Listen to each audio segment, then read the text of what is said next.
شروع اللہ کے نام سے جو بڑا مہربان اور نہایت رحم کرنے والا ہے۔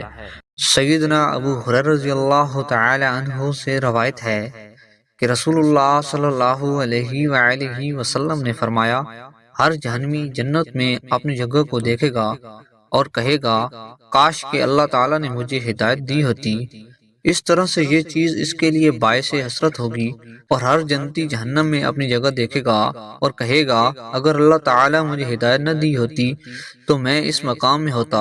اس طرح سے یہ چیز اس کے لیے مزید شکر کا باعث بنے گی۔ سیدنا انس بن مالک رضی اللہ تعالی عنہ سے روایت ہے کہ رسول اللہ صلی اللہ علیہ وآلہ وسلم نے فرمایا، جو آدمی 3 مرتبہ جہنم سے پناہ مانگتا ہے تو جہنم کہتی ہے اے اللہ اس کو مجھ سے دور رکھنا۔ اسی طرح جو آدمی اللہ تعالیٰ سے جنت کا سوال کرتا ہے تو جنت کہتی ہے اے اللہ اس بندے کو میرے اندر داخل کرنا۔